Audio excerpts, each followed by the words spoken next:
dalam proses pelaksanaan tugasnya. Jadi begini saudara-saudara sekalian, ya. Kita tidak usah ragu lagi, rakyat tidak usah ragu lagi, dan kita semua, kami juga Pepabri yang pernah berperan dalam masanya, ya, tidak usah ragu bahwa TNI punya komitmen yang kuat terhadap keamanan dan keselamatan bangsa ini. Mulai sebelum merdeka, kita sudah turut serta dalam proses memerdekakan bangsa ini dengan perjuangan-perjuangan di lapangan. Setelah kita merdeka, muncul pemerintahan yang dipimpin oleh Bung Karno pada saat itu. Setelah kita merdeka, kita menghadapi beberapa permasalahan di dalam negeri yang menyangkut masalah fungsi tugas pokok dari unsur keamanan, keselamatan bangsa ini, yaitu terjadinya pemberontakan-pemberontakan. Mulai dari DITI ke Harmujakar, ya, kemudian terjadi pemberontakan di Aceh, pemberontakan di mana lagi, ya, di PRRI Permesta dan lain sebagainya. Kita bisa melihat bagaimana TNI berperan untuk mengatasi gangguan-gangguan seperti ini, yang diakhiri dengan satu peristiwa yang sangat traumatis, yaitu peristiwa G30 SPKI, pemberontakan PKI tahun 1965.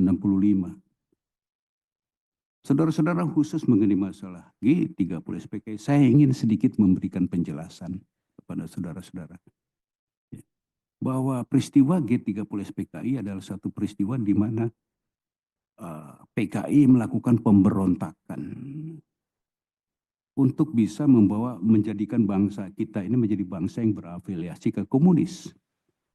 Saudara-saudara, saya mengenal betul mengenai masalah ini karena kebetulan tahun 23, 24, waktu saya berpangkat kapten, ketika Pak Beni pulang dari Korea Selatan, dubes di Korea Selatan, beliau mendapat tugas jabatan sebagai dan Satgas Intel. Dan waktu itu saya diminta oleh beliau untuk membantu di Satgas Intel Kopkamtib dengan menempatkan saya di tim khusus Satgas Intel Kopkamtib yang tugasnya adalah membongkar jaring-jaring PKI dalam pemberontakan G30 SPKI ini. Maka saya mendapat peluang yang sangat berharga bagi saya. Karena pada kedudukan saya seperti itu, saya berkesempatan untuk melakukan interogasi terhadap semua tahanan-tahanan politik. Nah, untuk diketahui bahwa dengan kesempatan ini, saya berusaha melaksanakannya. Tetapi interogasi yang saya lakukan tidak berbentuk suatu tekanan fisik atau intimidasi. Dan saya tidak akan pernah melakukan itu. Interogasi yang saya lakukan adalah dengan dialog. Saya berdialog dengan namanya Sam Kamaruzaman, dialog dengan Suroso, Handaya. Saya ke Pulau Buru selama 2 minggu di Pulau Buru untuk mencari keterangan mengenai masalah PKI ini dengan cara dialog. Nah, dari kemampuan dari cara seperti ini, saya kemudian mendapatkan suatu kesimpulan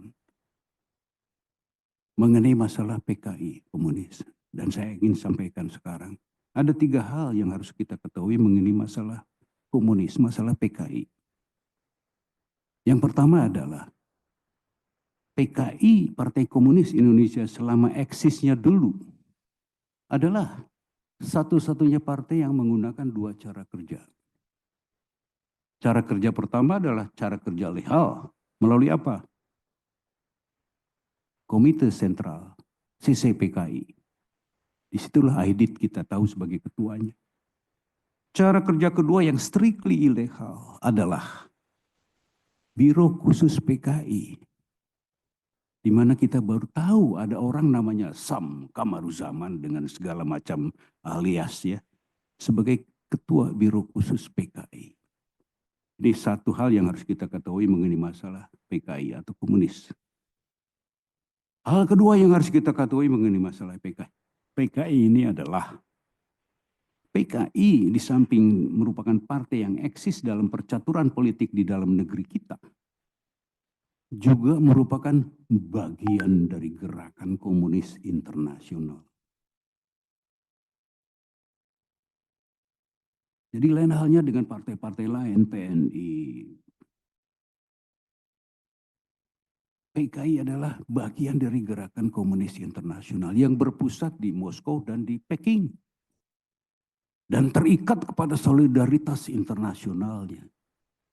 Tugas pokok, tugas utama dari sasaran tugas dari PKI internasional arahnya adalah berusaha untuk mengkomuniskan dunia. Dan PKI di Indonesia memiliki tugas untuk mengkomuniskan Indonesia. Jadi satu-satunya partai pertama menggunakan dua cara kerja, yang kedua adalah bagian dari gerakan komunis internasional yang terikat kepada solidaritas internasionalnya. Itu yang kedua yang harus kita ketahui. Yang ketiga yang mohon kita ketahui adalah strategi partai. Satu pergerakan komunis di satu wilayah gerakan, PKI di Indonesia, apabila kekuatannya masih berada di bawah kekuasaan yang sah, pemerintah, maka strategi yang mereka terapkan adalah hidup berdampingan secara damai.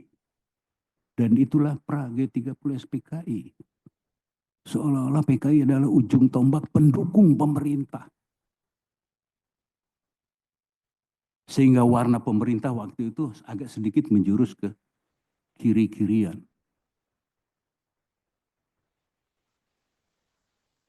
Itu strategi pertama. Strategi kedua yang mereka terapkan, apabila satu kekuatan komunis di satu wilayah gerakan, kekuatannya sudah berada di atas kekuatan kekuasaan, maka strategi yang mereka terapkan adalah merebut kekuasaan itu dengan menghalalkan segala cara. Het doel heilig, de middelen, segala cara dihalalkan untuk mencapai tujuan. Itulah G30 SPKI, saudara-saudara sekalian.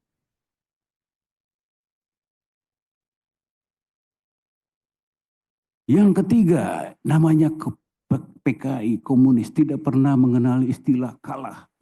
Yang ada adalah pasang dan surutnya perjuangan.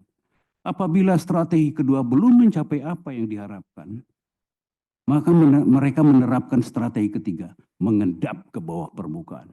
Bergerak di bawah permukaan untuk bisa menciptakan kondisi agar mereka bisa bangkit kembali dalam segala bentuknya. Itulah PKI. Dan itulah G30 SPKI. Ini saya ingin sekali menyampaikan ini kepada, supaya kita tidak larut kepada upaya untuk merubah sejarah. Ya. Nah, kenyataan sudah 2 kali PKI berusaha untuk merebut kekuasaan di Indonesia. PKI musuh G30 PKI. Dan ternyata tidak berhasil. Itu menunjukkan bahwa bumi kita ini tidak cocok oleh benih komunis, Marxis-Leninis. Sehingga lahirlah kemudian TAP MPR nomor 25, melarang paham komunis, membubarkan komunis di Indonesia. Tapi jangan salah mengerti, saudara-saudara. Kita adalah negara yang melarang paham komunis, non-komunis, tetapi bukan negara anti komunis. Nah, ini jangan salah kita. Kita masih tetap berhubungan dengan negara-negara komunis. Dan satu hal yang patut kita harapkan sebetulnya adalah pada akhirnya terjadi satu rekonsiliasi secara tidak langsung ya. Terjadi rekonsiliasi. Sekarang sudah tidak ada lagi anak komunis, cucu komunis. Semua sudah jadi anak bangsa yang punya peluang yang sama untuk mengabdi bagi kepentingan bangsa ini. Tidak ada lagi anak cucu komunis. Rekonsiliasi ini ibu dan bapak sekalian adalah sesuatu yang positif, yang bagus. Itu menunjukkan bahwa bangsa kita ini adalah bangsa yang gandrung akan perdamaian, gandrung akan persatuan. Dan secara kebetulan juga dunia pun telah berubah. Kita lihat Cina, RRT, ya, sejak Deng Xiaoping menjadi Perdana Menteri. ya, dengan filosofinya pasca peristiwa Tiananmen. Filosofinya apa? Tidak peduli kucing itu warna putih kah, warna hitam kah, warna belang kah. Yang penting kucing itu bisa menangkap tikus. Dengan filosofi seperti ini, Deng Xiaoping dalam rangka meningkatkan kemampuan ekonominya, mensejahterakan rakyatnya, beliau mengadopsi sepenuhnya sistem kapitalistis. Dan sekarang Cina menjadi negara kapitalis terbesar setelah Amerika. Walaupun sistem pemerintahannya masih satu partai. Tapi sistem negara pembangunan ekonominya adalah kapitalis. Jadi tidak lagi ada niat menyebarluaskan lagi paham komunis ke mana-mana. Ya, mereka konsentrasinya adalah ekonomi. Jadi artinya ancaman komunis di Indonesia ini sebetulnya sudah bisa kita katakan bahwa sudah tidak mungkin lagi. Ya, sudah tidak mungkin lagi. Ya. Nah, mari kita laksanakan seluruh acara rekonsiliasi ini dengan penuh rasa tanggung jawab untuk bisa membawa bangsa ini menuju kepada apa yang kita cita-citakan. Itu sedikit mengenai peristiwa G30 SPKI yang mengakhiri masa pemerintahan dari Orde Lama. Katakanlah waktu itu Orde Lama ya. Muncullah Orde Baru. Ya. Pada saat Orde Baru ya kita semua termasuk ABRI ya, termasuk kami-kami yang masih aktif waktu itu juga melihat satu kenyataan bahwa Presiden kedua kita ini, Pak Harto, telah membuat langkah-langkah yang menjanjikan bagi pembangunan ekonomi kita. Dengan trilogi pembangunannya, proses pembangunan bisa berjalan. Orde Baru.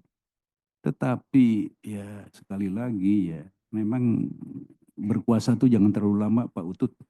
Ya, terlalu lama berkuasa itu mengakibatkan ya terjadinya satu sikap masyarakat yang tidak puas ya.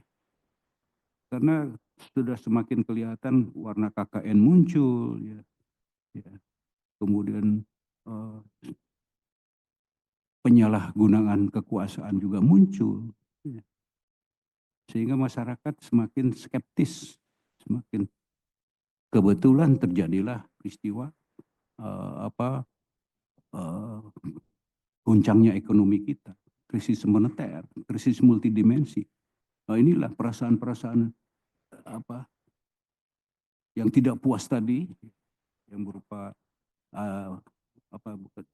belum gelombang itu apa sih? Menjadi gelombang yang tadinya hanya sebagai menjadi gelombang. Terjadilah peristiwa tahun 98 lengsernya Pak Harto.